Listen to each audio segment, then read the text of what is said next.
Well, it's a very good question because when I went to central banks prior to the global financial crisis, this is exactly the question I got asked.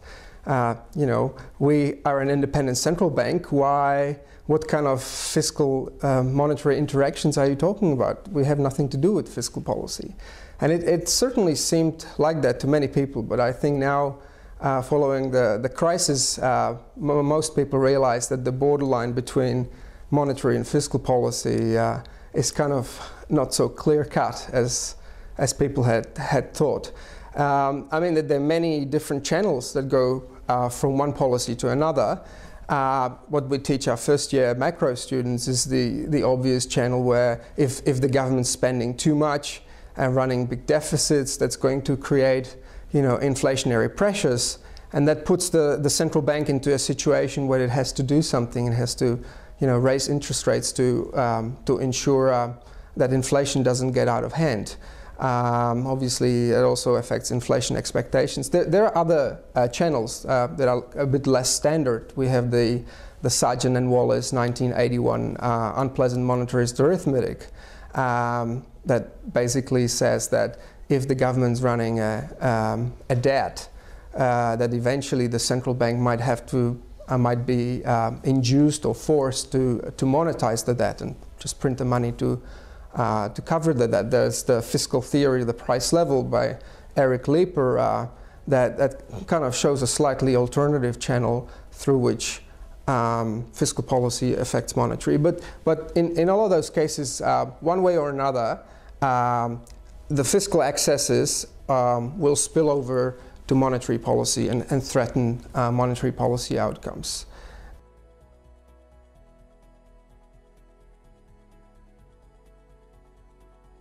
Well, fiscal policy has been excessive for quite a few decades now, and unfortunately the standard indicators don't always show how excessive it's been, but you really have to look at the full picture. So the problem is the demographics that has been changing quite dramatically.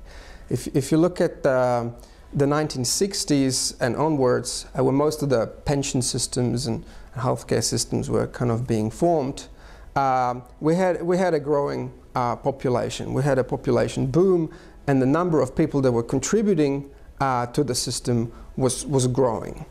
And obviously what you should have done is you should have saved all that money and pay them to those people when they retire. However, given the pay-as-you-go system that most countries use to run their fiscal policy, where you take the current tax and pay the current expenditures, this money was not saved. So you can really think of this as a classic Ponzi scheme, as a classic, you know, marketing pyramid, where you had more inflow into the system that wasn't saved. And obviously now we're facing the opposite problem. Now, given the aging population, given the fact that people have fewer kids and they live longer, we now have shortages and less money coming in the system. And unfortunately, you know, we're going to have to deal with one way or another.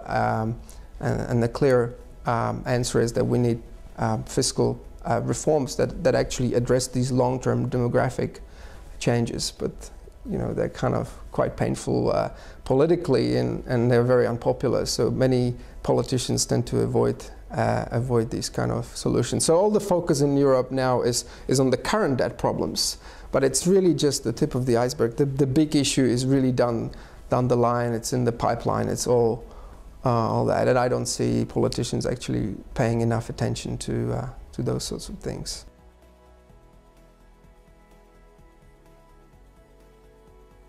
The paper is really trying to look at two kind of the current economic situation. Think about 2012, 2013.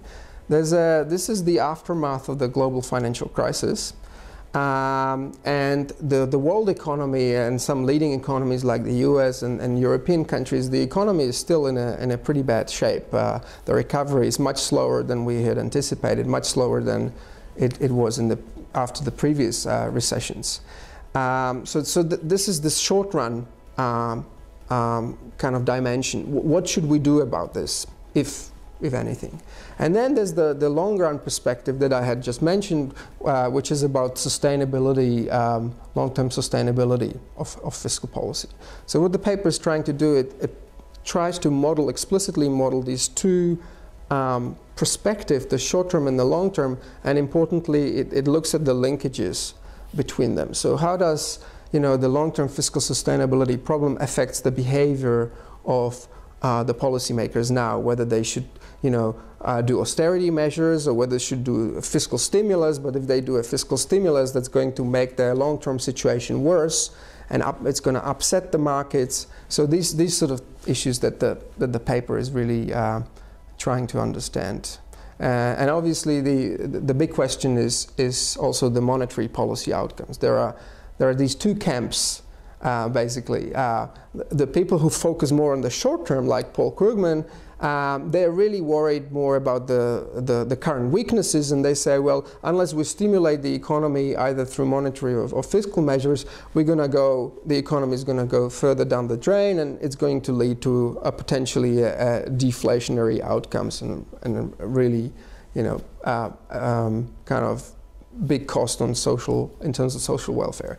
And there's another group, people like John Taylor, they're really more worried about the longer term picture and the fact that inflation may actually increase significantly in the future because of all these various measures we've implemented, like quantitative easing and so on. The Fed's balance sheet has tripled in size since like 2007, or probably more now. So so these people are worried, and also given the aging populations and the fact that there's always pressure on the central bank to monetize the debt, the issue is which of these two perspectives is kind of the more challenging, or the one that we should be focused on, and how they relate to each other. So that's what we're trying to understand in our analysis.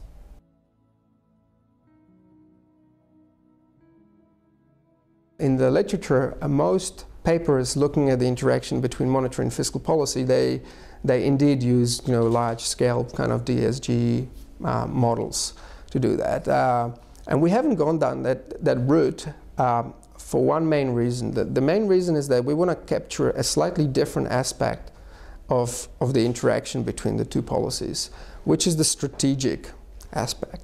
Most of the existing papers can tell us nothing about the strategy, about the game and the political kind of considerations when the central bank is deciding what to do, the governments are deciding what to do, and each institution is trying to kind of put pressure on the other. So, and game theory is a great tool to be able to study these strategic interactions. What one institution does affects what the other one does, and vice versa. And we believe that this is really, in the current environment of the large fiscal gap, of the fiscal hole that's looming down the horizon. I think this is a really important aspect that's been overlooked in the literature. So that's why we use game theory. Problem in terms of the economic uncertainty. Both monetary and fiscal policymakers, they don't know which way the economy is going to go. Is it going to recover okay, or does it need more help in terms of monetary or fiscal stimulus? So that's one complication that we capture in the paper. But the other one is really the conflict between the two policies. Given the size of the fiscal problem, you really have just two possible solutions in the longer term. Either fiscal policy will clean up the mess and carry out a fiscal reform where they align future taxes and expenditures, or the central bank will have to do that by printing money and inflating the debt away, monetizing. That's the unpleasant monetarist arithmetic. So we really set it up as a game between the two institutions. In the literature, it's often been modeled as the game of chicken. And we're really trying to understand under what circumstances which policy kind of wins the game and get the outcomes it wants. So this is in a nutshell what we do in that paper. So what are the findings? Which policy will have an upper hand? It depends on several different characteristics. Both the structure of the economy and policy preferences, but we identify two important institutional characteristics that matter. And we actually use a novel game theoretic approach where we generalize the timing of the game. So we allow for stochastic revisions of the policy actions. And through that channel we are able to explicitly model a feature that we call long-term monetary commitment. And we find that this is a really important tool that allows the central bank, if the central bank is committed, and you can think of that commitment as for example, legislated inflation target like 2% inflation, that really helps the central bank to kind of protect itself against the fiscal pressure, because they can always say, look guys, we're not having any of that spending, we need to raise interest rates to offset that pressure. We have that target that is legislated, this is our mandate, and we have to pursue it. And that really, if the central bank is strongly committed, and some are and some aren't, the Fed, for example, the Federal Reserve in the United States does not have a legislated numerical inflation target.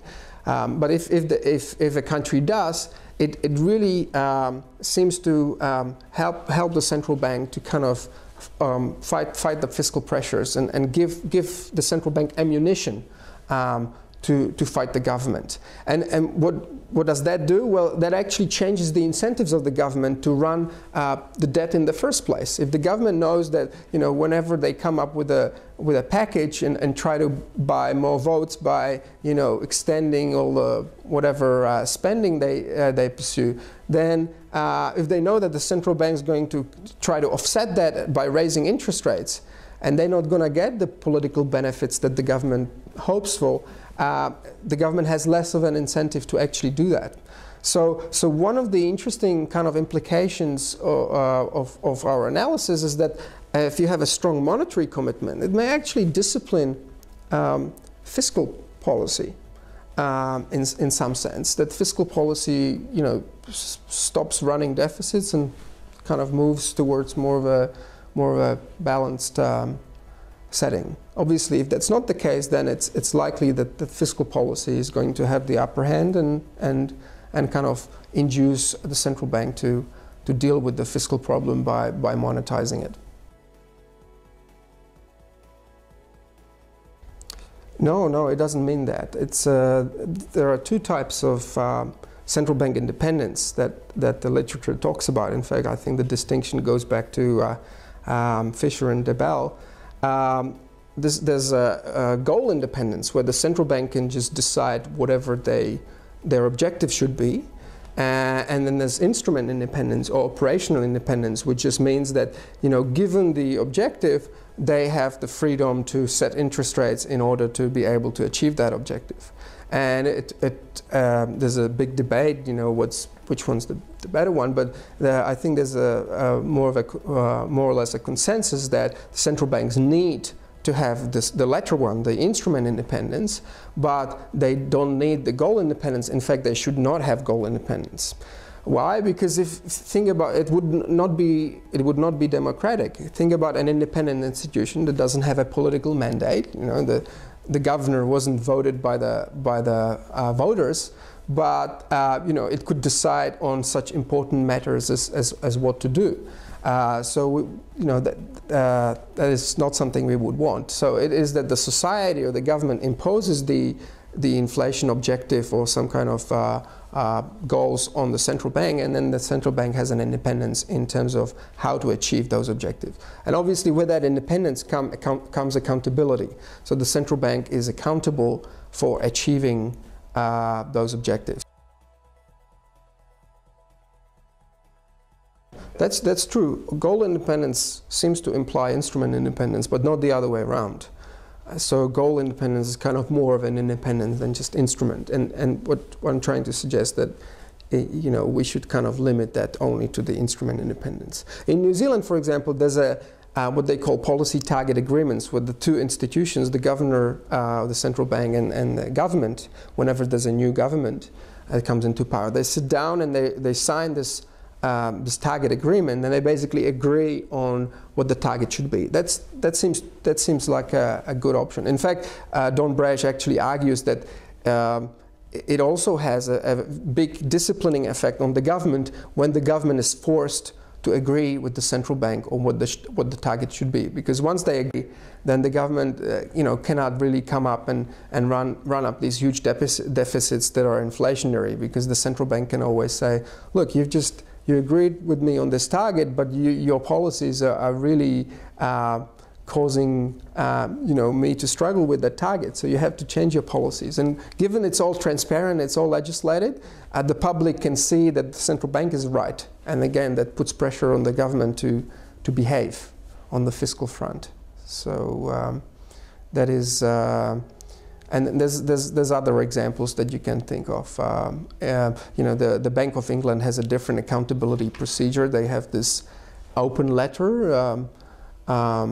So the governor has to write this open letter to the Chancellor of the Exchequer if inflation deviates, by I think 1% above or below the target.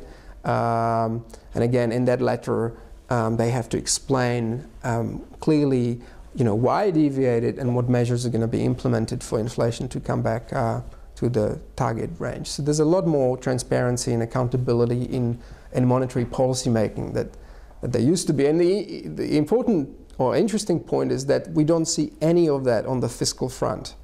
Or that there are some exceptions, but most countries do not have any transparency in fiscal policy. And as Eric Leeper argues, this fails to anchor fiscal expectations and leads to really undesirable outcomes.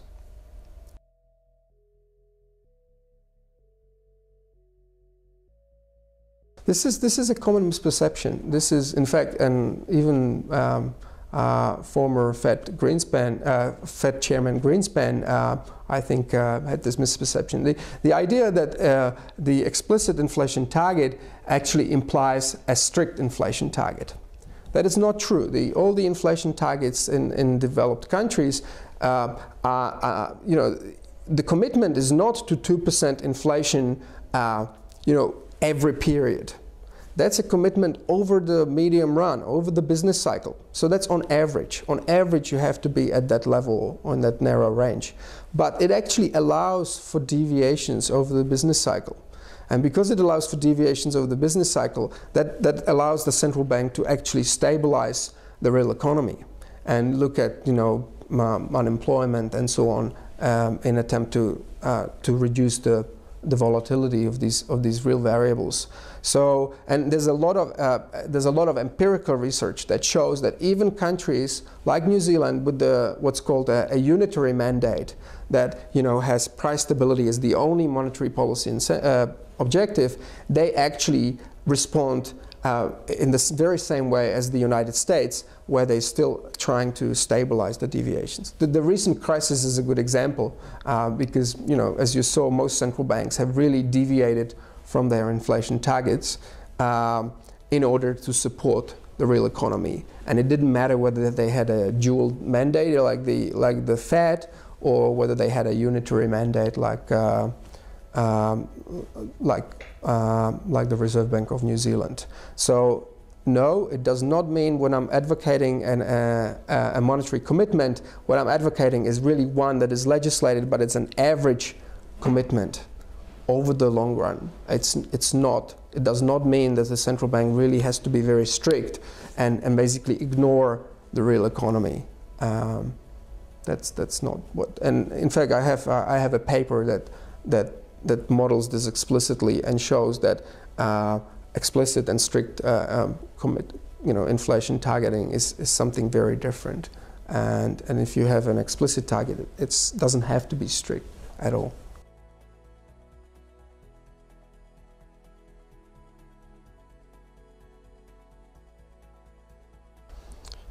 It is true, and one of the prime examples of Joe Stiglitz, who've been critical of inflation targeting for a long time. In fact, recently Jeff Frankel said that inflation targeting, in his view, passed away in September 2008. I disagree. I certainly agree that we might need to make changes to the way inflation targeting has been run. Clearly, one of the things that was highlighted by the crisis is that the framework might need to look more explicitly at other asset prices like housing or maybe another monetary aggregate. So the two-pillar strategy that the Bundesbank used to have and that people criticized seemed to have been kind of a good thing, or a way to really take on board more things like money or asset prices.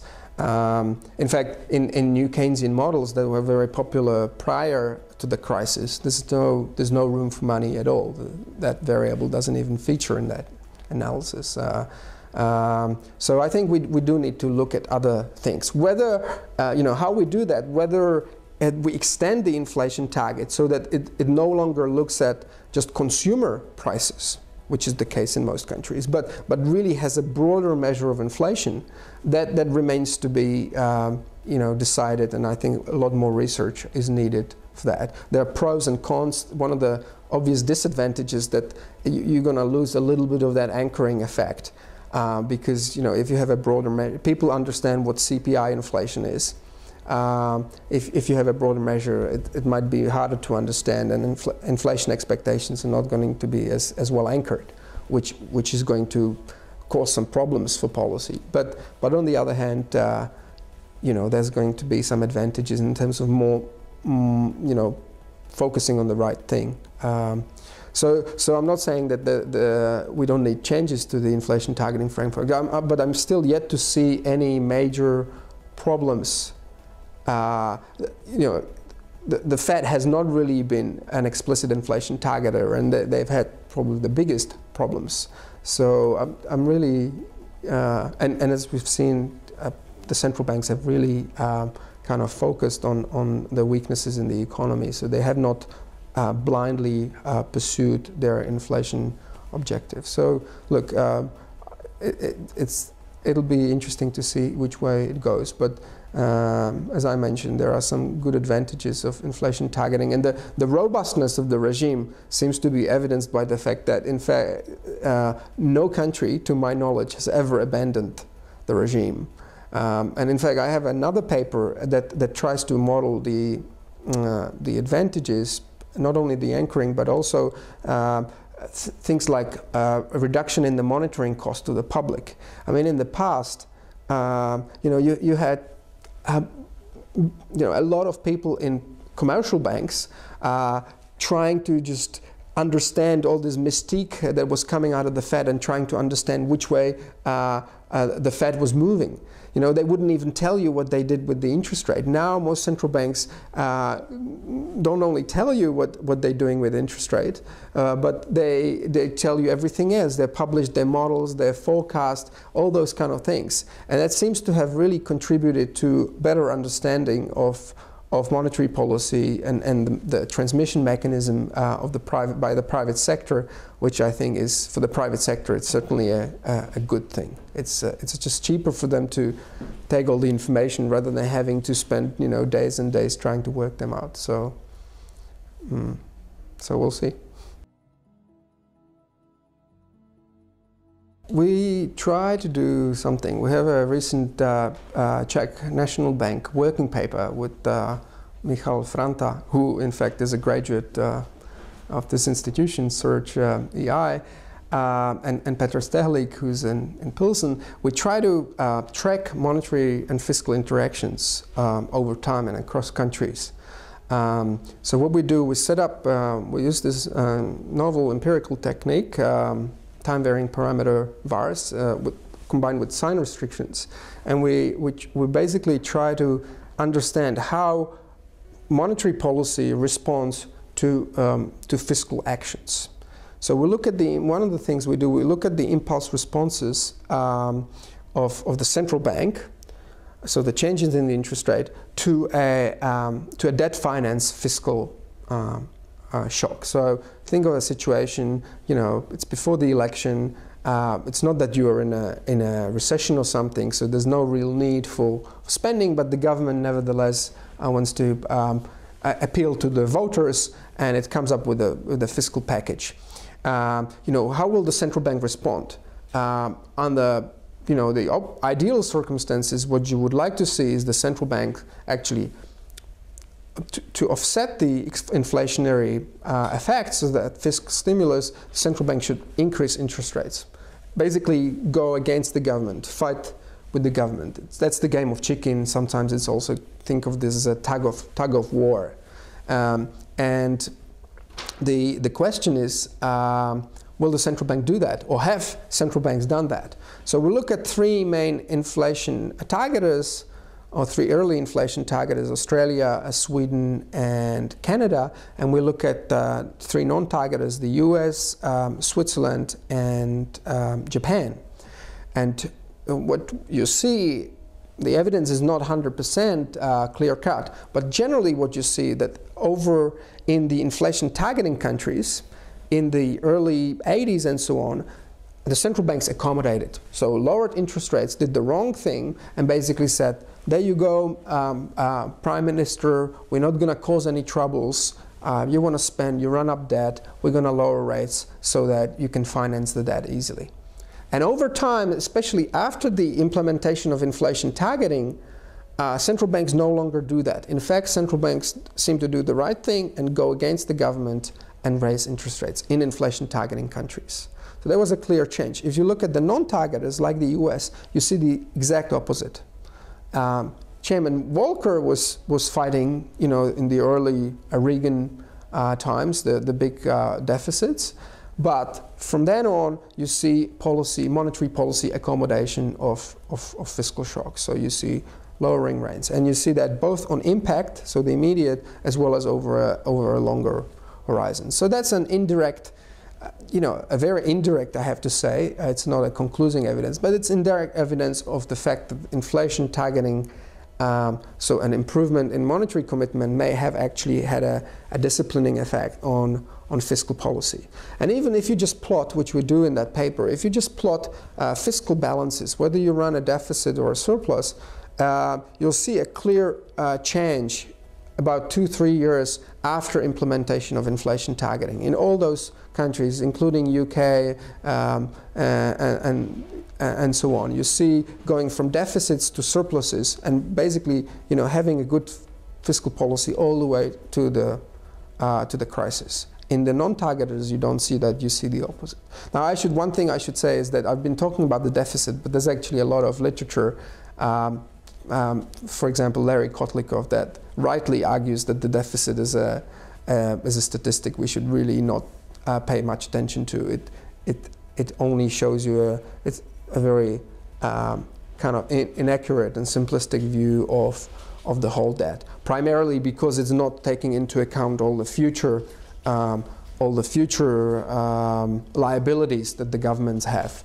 So it just labels something as official debt, but you know, the fact that someone has paid all his life pension contributions, and the government owes him now his pension, the promised pension, this is not captured by the official debt. And if you actually calculate the size of that debt, the size of this fiscal gap, that's actually, you know, multiples bigger in most countries than the official debt.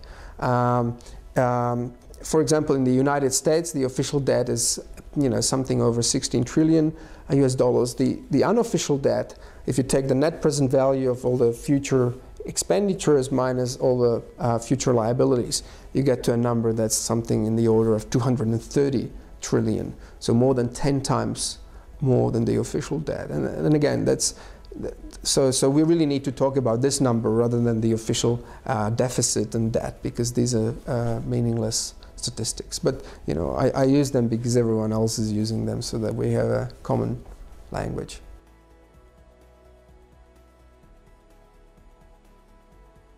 Well, the analysis precisely shows that this is the wrong way to ask. You know, it's not that we need austerity or that we need a fiscal stimulus. We can actually have both. What we need, given the fiscal problems are long term in most countries, not Greece, but in most countries, it's really the longer term problem. We do need austerity in the sense, we don't need austerity now. What we need a long-term fiscal reform. You need to move away from, pay-as-you-go pension systems, for example, and you need really, you need to reform healthcare. Healthcare is actually even bigger problem than pensions. If you look at healthcare, per capita healthcare, it's just been booming, and no one seems to have good answers on how to stop that. But anyway, so what you need is to do these big long-term reforms. And once you've done that, you can actually look at the short-term weaknesses in the economy and have a short-term stimulus now. Okay. Instead, what European countries are doing, they're doing the exact opposite. They're not solving the long-run problems, and they're implementing short-term austerity. And what it does is that it's killing growth, and it's making the debt problems worse, because one of the key determinant of the debt to GDP ratio is actually the GDP, and if you're in a recession, then even if you run a bit of a surplus, if your debt to GDP may actually be growing. So we don't need, you may still have a fiscal stimulus and a long-term fiscal reform, and you don't need austerity now. The timing of austerity is really important, and it's. If you look at, I here agree with Paul Krugman that this is really, if you look at the last 3 years, you see a clear negative correlation between, the degree of austerity implemented and growth. So the countries that have had most austerity in Europe have had some really bad economic outcomes.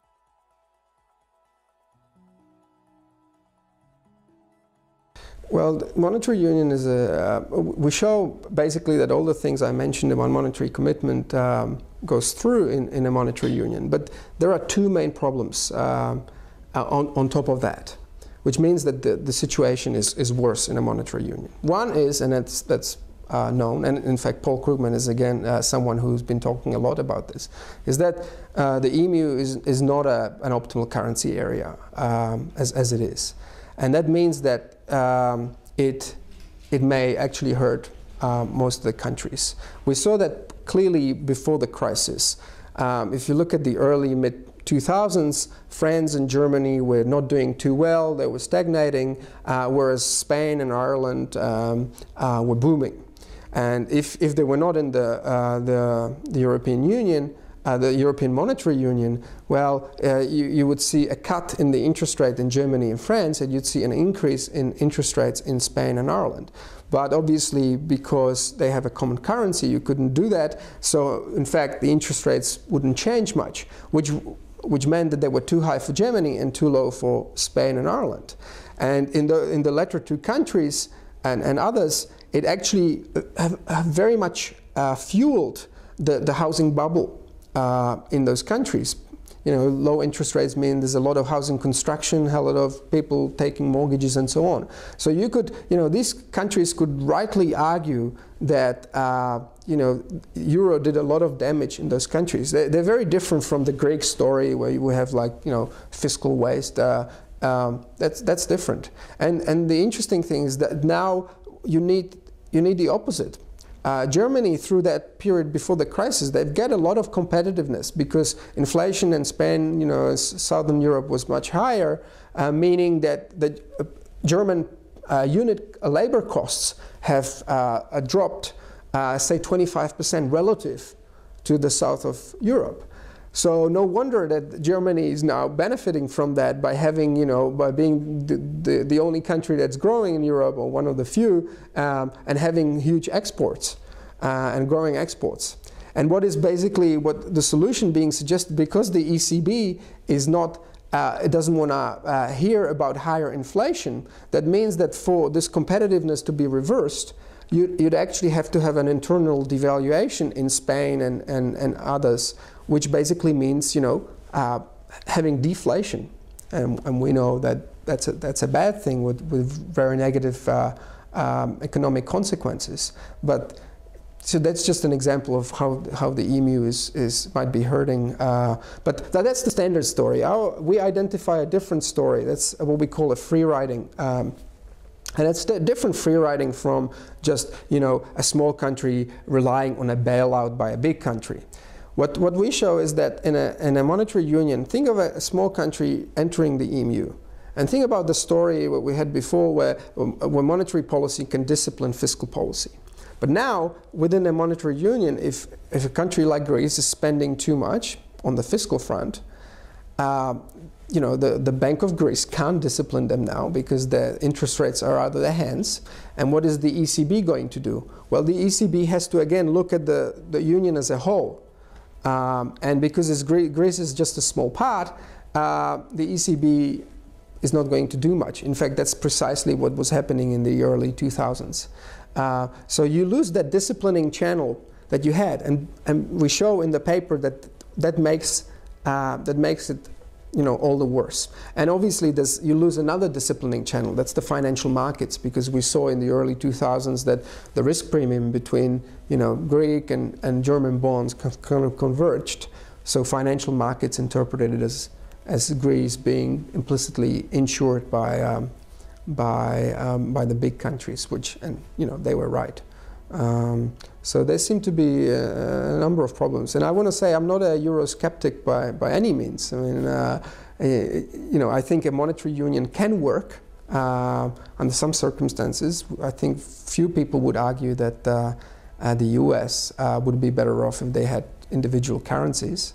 But it becomes increasingly clear that the euro as it is, it's just too broad, and it may be doing some damage to some countries.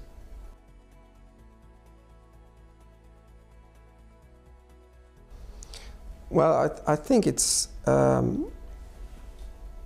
there's academic research that shows that one of the things that would be desirable is if the European Central Bank allowed for temporarily higher inflation. There's a paper by Uribe and Schmidt-Grohe who suggests something in the order of inflation of say 4% for 5 years. There are risks associated with this, and generally I'm not someone who embraces higher inflation, but this would certainly help to overcome that problem of competitiveness, because you wouldn't have to have wages and prices in Ireland, Spain, and those kind of periphery countries to actually fall into the deflation territory. All you'd have is that if they stay put, that inflation could still erode some of that, so that would reduce the real wage.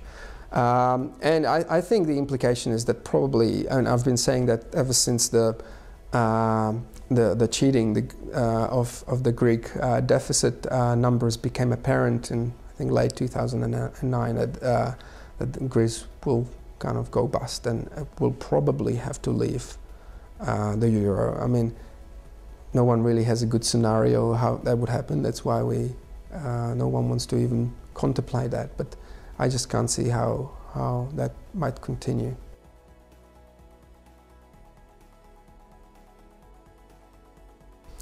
I'm afraid not. The problem is I talked about the long run drivers, the long run problems, and they're really aging populations combined with the pay-as-you-go system. The Fiscal Compact is not talking at all about those things. In fact, it imposes a straitjacket of a balanced budget.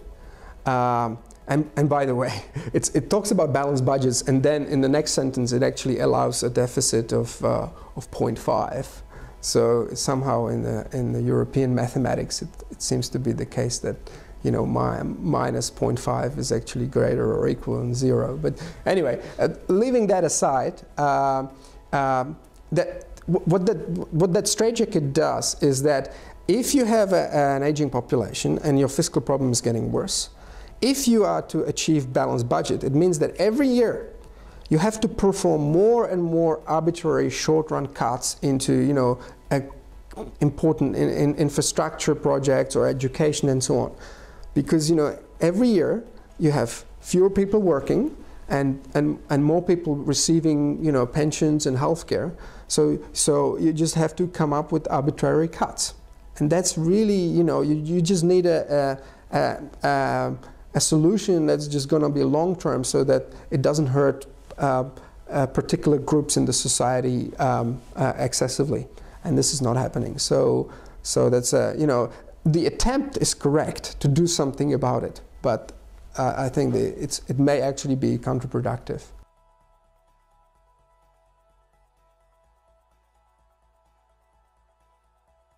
Well, that's a similar problem. Fiscal union is only going to sweep the problems under the carpet. I think it may be a way to, calm down German voters, because they're not gonna, now they complain they're paying for the Greeks, and somehow once it's a fiscal union, then these transfers are not so visible. But the only thing it's going to do, it's not going to solve the real problems. It's just going to make them worse. Think about Italy, okay? Think about the North and the South. They're in the monetary union, and they have a lot of transfers from the North to the South. And what you're just going to be doing is that you're not going to be addressing the situation and trying to bring these different regions together economically. You're just going to kind of conserve those differences and just turn a blind eye over them. So again, I'm not saying, and I think politically it would be very hard. Those countries are quite unique. But even if it was possible, I'd prefer to see a fiscal reform.